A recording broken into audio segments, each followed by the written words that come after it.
दोस्तों नमस्कार, मैं संजय बग्गू और मौजूद हैं देश रोजाना के डिजिटल मीडिया मंच पर। दिल्ली का विधानसभा चुनाव हो गया।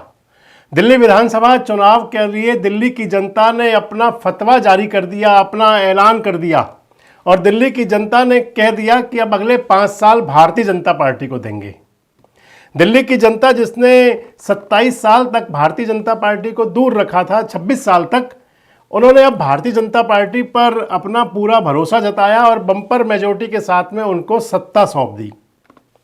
इसके साथ ही एक और बात हो गई कि दिल्ली की राजनीति के अंदर एक ऐसा राजनीतिक दल, वर्तमान के लिए कहेंगे, भविष्य क्या है कुछ पता नहीं, आज की स्थिति यह है कि दिल्ली की राजनीति के अंदर भले ही अरविंद केजरीवाल की आम आदमी पार्टी को वोट तो 43% से ज्यादा मिला, लेकिन सीटें मात्र 22 मिली। और इसके साथ साथ ही आज का वो समय है जब आम आदमी पार्टी के इंटरनल अंदर अविश्वास की भावना बहुत ज्यादा होगी। हालांकि आज अरविंद केजरीवाल ने अपनी पार्टी की पीएसी की बैठक भी की। अपने जो उनके नवनिर्वाचित विधायक हैं वो अरविंद केजरीवाल से मिलने भी गए, संजय सिंह भी साथ थे, गोपाल राय भी गए। इसके साथ साथ आतिशी मरलेना जो दिल्ली की मुख्यमंत्री थी, उन्होंने आज इस्तीफा भी दे दिया। मैं जो आपको बता रहा था कि एक तरफ जहां दिल्ली में भारतीय जनता पार्टी को सत्ता मिली तो दूसरी तरफ आम आदमी पार्टी के लिए संकट के गंभीर बादल भी सामने आने शुरू हो गए। आप कहेंगे संकट के बादल कैसे, तो आपको बताते चलते हैं। सबसे बड़ा संकट तो यह हुआ कि दिल्ली के अंदर आम आदमी पार्टी को सत्ता नहीं मिली, अरविंद केजरीवाल को सत्ता नहीं मिली। और अगर मैं ये कह दूं कि आम आदमी पार्टी भले ही आंदोलन से तो निकली थी, लेकिन सियासत के अंदर जो उनकी शुरुआत हुई वो भालो भालो से हुई थी। शुरुआत जो हुई आम आदमी पार्टी की वो हरियाली से और रंगीनियत से हुई। मात्र 9 महीने में बनी हुई पार्टी को दिल्ली की सत्ता मिल गई थी पहली बार।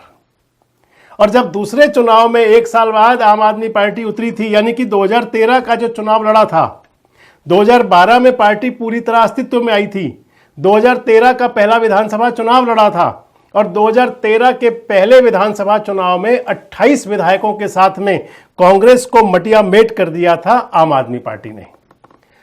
कांग्रेस के समर्थन से ही 49 दिन की सरकार चली थी अरविंद केजरीवाल की। उसके बाद में सत्ता से दूर हुए तो फिर भले ही लोकसभा का चुनाव हारे तो सही खुद अरविंद केजरीवाल प्रधानमंत्री नरेंद्र मोदी के सामने, लेकिन चेहरा बड़ा होता चला गया।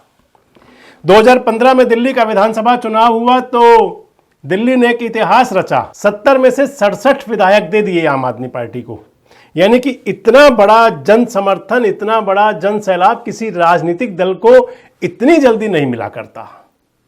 भले ही आंदोलन से निकली हुई पार्टी थी, लेकिन दिल्ली की जनता ने जिस प्रकार हाथों हाथ लिया था। 5 साल सरकार चली। 5 साल सरकार चलने के बाद में जब 2020 के चुनाव में मैदान में उतरे तो 70 में से 62 विधायक मिले, वो भी बड़ी बम्पर मेजॉरिटी थी। 2 साल बाद 2022 में पंजाब के अंदर सरकार मिल गई, पंजाब की सरकार बन गई। एक पार्टी जिसको बने हुए अभी 1 दशक भी नहीं हुआ था, 2 राज्यों में सरकार, सांसद, राज्यसभा सदस्य, राष्ट्रीय पार्टी, सब होता चला गया। इसलिए आम आदमी पार्टी के जो वो दिन थे वो बहुत भालो भालो वाले दिन थे। बहुत मतलब आप कह सकते हैं कि चारों तरफ खुशियां थी उनके लिए। भले ही उस दौरान अरविंद केजरीवाल और उनके सिपा सलारों पर तमाम प्रकार के आरोप लगे। हालांकि अरविंद केजरीवाल ने तो आरोपों पर हमेशा प्रत्यारोप किए, लेकिन जनता ने उन आरोपों पर मोहर लगा दी। जनता को लगा कि जनता की नज़र में कहीं ना कहीं कुछ ना कुछ गड़बड़ थी। जनता ने यह भी समझा, क्योंकि जब मेजॉरिटी नहीं मिली, ठीक है 43% वोट मिले, लेकिन जब 60% वाले 43% पर आ जाएं, जब 67 सीटों से 22 पर रह जाएं, 45 सीटें घट जाएं, तो फिर तो आप मान सकते हैं कि जनता का विश्वास उठ गया, जनता का भरोसा नहीं रहा। और जनता का भरोसा नहीं था, जिसके चलते सरकार नहीं आई। अब अगली बात, मैं आपको बता रहा था कि आम आदमी पार्टी की जो शुरुआत है वो उस स्तर से है जहां पर कि उनके लिए सब कुछ उनको बुलंदी पर मिला था। आम आदमी पार्टी के कार्यकर्ताओं को सब कुछ बुलंदी पर था। दिल्ली मॉडल करके जब वो लोगों के बीच जाते थे तो कहा करते थे कि देखिए हमारा दिल्ली मॉडल अमेरिका भी प्रशंसा कर रहा है, वो भी कर रहा है, ये भी कर रहा है। और अगर स्वाति मालीवाल को मान लें, अगर कुमार विश्वास को मान लें, अगर उन नेताओं को मान लें जो आम आदमी पार्टी से अलग हुए थे, तो फिर कहीं ना कहीं अरविंद केजरीवाल के अंदर इस सब को लेकर के स्वाभिमान तो होना चाहिए, लेकिन अभिमान कहीं ना कहीं खराब करता है। अभिमान की बू थी, घमंड कहीं झलकता था, और उसका परिणाम जो हुआ वो सब कुछ आपके सामने रहा।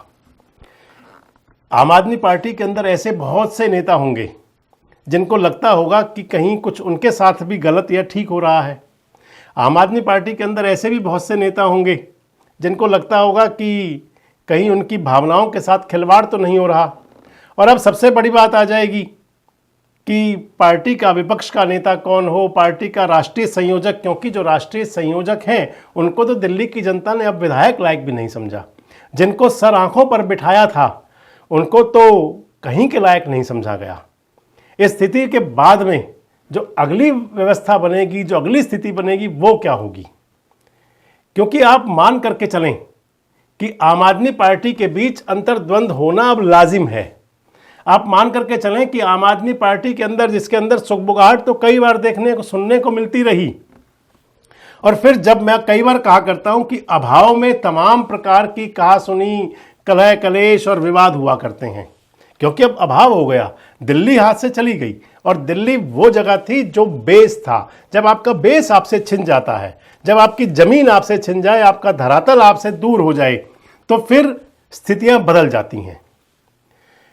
मेरी कुछ लोगों से जो सियासत में रुचि रखते हैं, और खासकर जिन्होंने आम आदमी पार्टी के संस्थापक सदस्यों तक रहे, कुछ लोगों से बात हो रही थी, सियासी चर्चा भी हो रही थी, और बात ये आ रही थी कि अब आम आदमी पार्टी के अंदर या तो बड़ा बदलाव होगा और या बहुत बड़ा बिखराव हो सकता है।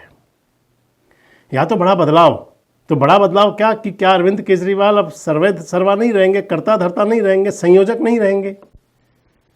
अरविंद केजरीवाल तो नहीं, तो फिर और कौन? उनके स्थान पर कौन संभालेगा? क्योंकि अरविंद केजरीवाल और उनके जो बहुत खासम खास लोग सभी हुआ करते थे, वो तो विधानसभा का चुनाव हार गए। अरविंद केजरीवाल हार गए, मनीष सिसोदिया हार गए, सौरभ भारद्वाज हार गए, सोमनाथ भारती हार गए, राखी बिरलान हार गई, महेंद्र गोयल हार गए, और कई बड़े चेहरे थे जो चुनाव हार गए। आतिशी जीत गई, गोपाल राय जीत गए। अब दिल्ली के अंदर विपक्ष का नेता कौन होगा? राष्ट्रीय संयोजक पर किसकी बात चलेगी? भगवंत मान भी क्या अब आंख दिखाएंगे? आपसे सीधा सवाल कर रहा हूं और बात भी करूंगा इस पर, क्योंकि सियासी हवाएं बता रही हैं कि भगवंत मान भी, जो उनकी स्थिति आम आदमी पार्टी में थी, उसके चलते वो खुद को कंफर्ट जोन में नहीं पाते थे। भगवंत मान को भी कहीं लगता था कि क्या सब कुछ जो चल रहा है वो ठीक है, क्योंकि जो लड़ाई रही, राजनीतिक बात रही अरविंद केजरीवाल साहब की, वो केवल सींग भिड़ाने की रही, सेंट्रल गवर्नमेंट के साथ लड़ाई की रही। और लड़ाई केवल सेंट्रल गवर्नमेंट के साथ नहीं, केवल प्रधानमंत्री के साथ नहीं, तमाम व्यवस्थाओं के साथ, तमाम संवैधानिक संस्थाओं के साथ, चाहे वो चुनाव आयोग हो, चाहे वो पुलिस हो, चाहे वो कोई भी हो। और इससे बड़ी बात क्या होगी, जो सबसे बड़ा वोट बैंक हुआ करता था अरविंद केजरीवाल का, यानी कि मुस्लिम समाज जो उनका सबसे बड़ा समर्थक वोट बैंक था, इस चुनाव के अंदर भी मुस्लिम समाज, जो उनकी मुस्लिम समाज के मेजोरिटी वाली जो सीटें हैं, वहां 12 में से 8 विधायक अरविंद केजरीवाल को मिले, 4 विधायक भारतीय जनता पार्टी को भी मिले। मोहम्मदन समाज ने, मुस्लिम समाज ने अब की बार ये समझा कि उन्हें भी मुख्य धारा में जाने चाहिए, तो उन्होंने भी भारतीय जनता पार्टी को भी वोट किया। लेकिन सबसे बड़ी बात थी कि अरविंद केजरीवाल ने उन क्षेत्रों में चुनाव प्रचार तक नहीं किया। आखिर क्या दिखाना चाहते थे, उसका संदेश क्या है? और फिर मैं आपके पास वहीं आ रहा हूं, पंजाब वाली बात पर, कि पंजाब को लेकर के कहीं ना कहीं ऐसा कई बार दिखाई पड़ता था, कई बार ऐसा प्रतीत होता था कि सरदार भगवंत सिंह मान भी कंफर्ट जोन में तो नहीं है। स्वाति मालीवाल की बातें तो आपके सामने आई चुकी थी। लगता तो था कि राघव चड्ढा भी कहीं ना कहीं अलगाव की तरफ है। इसके अलावा आम आदमी पार्टी के अगर राज्यसभा सदस्यों की बात कहूं, तो संजय सिंह के अंदर ही सब कुछ दिखाई पड़ता था, उन्हीं के अंदर सिमटा हुआ। बाकी सब के अंदर कहीं ना कहीं कुछ ना कुछ सुगबुगाहट। ऐसी स्थिति में जो वर्तमान हालात है, आप ध्यान करें, प्रताप सिंह बाजवा कह रहे थे, कांग्रेस के नेता, कि कुछ विधायक आम आदमी पार्टी के पंजाब के अंदर कांग्रेस के संपर्क में हैं। इस स्थिति के अंदर क्या सरदार भगवंत मान पर अब भी अरविंद केजरीवाल का जो आदेश चला करते थे वही चलेंगे? क्या जो आप उसको कौन सा तरीका मान सकते हैं राजनीति का, आप उसको कौन सा शब्द दे सकते हैं? आप खुद सोच लें कि जिस प्रकार से पंजाब की सरकार को दिल्ली से चलाने की कोशिश होती थी, क्या अब भी वो जारी रहेगी? अगर अब वो जारी नहीं रहेगी तो फिर क्या भगवंत मान फुल फ्लैश हो जाएंगे, उनको फ्री हैंड दिया जाएगा? और अगर वो जारी रहेगी और भगवंत मान को फ्री हैंड नहीं दिया गया तो फिर क्या भगवंत मान इसी सांचे में ढले रह जाएंगे? भगवंत मान पंजाब के बड़े नेता हैं। अगर आम आदमी पार्टी की पंजाब में सरकार आई तो भले ही केजरीवाल तो रहे होंगे, आप ध्यान करें उस पुरानी बातों को जब चला करता था कि केजरीवाल मुख्यमंत्री का चेहरा हो सकते हैं। केजरीवाल साहब पगड़ी बांध करके जब दिखाई पड़ते थे तो लोगों में आता था कि क्या पहली बार कोई बिना दाढ़ी और बिना पगड़ी वाला, यानी कि कोई गैर सिख पंजाब में मुख्यमंत्री बन सकता है। लेकिन सरदार भगवंत मान का चेहरा आगे करना पड़ा, मुख्यमंत्री डिक्लेयर करना पड़ा। और भगवंत मान की जो मैं आपको बता रहा हूं कि बड़ी फॉलोइंगशिप रही वहां पर। और पंजाब की सियासत के अंदर जो आम आदमी पार्टी के पैर जमे उसमें भगवंत मान का बड़ा नाम था, बड़ा चेहरा था, बड़ा योगदान था। लेकिन कई बार दिखाई पड़ा पिछले लगभग 2.5-3 साल के अंदर, जो 2022 से और जो अब तक सरकार चली आ रही है, इसमें कई बार ऐसे नज़ारे, ऐसे मौके सामने आए जिनसे लगता था कि सरदार भगवंत मान कहीं कंफर्ट जोन में तो नहीं है, कहीं ना कहीं तो वो किसी दबाव में रहा करते हैं। अगर वो अब दबाव बनाने की कोशिश की गई तो वो स्थिति क्या होगी? और दूसरी बात ये आ जाएगी कि क्या आम आदमी पार्टी को जो फंडिंग होंगी, क्योंकि पहले दिल्ली से बहुत कुछ हुआ, अब जो फंडिंग होंगी पार्टी चलाने के लिए, अगर दूसरे राज्यों में चुनाव लड़ने के जाने के लिए, तो क्या वो सरदार भगवंत मान पूर्ति करेंगे? अगर भगवंत मान पर प्रेशर बनाया गया तो क्या भगवंत मान अलग हो सकते हैं, अपनी राह पकड़ सकते हैं? सबसे महत्वपूर्ण बात है दोस्तों, क्योंकि पंजाब के अंदर सबसे बड़ी फॉलोइंगशिप भगवंत मान की है। पंजाब के अंदर जो ज़्यादा विधायक, पार्टी के पदाधिकारी, ये तमाम, उन पर जो भगवंत सिंह मान का असर होगा और होना स्वाभाविक भी है। ये क्या भगवंत मान अपनी अलग राह चुन लेंगे?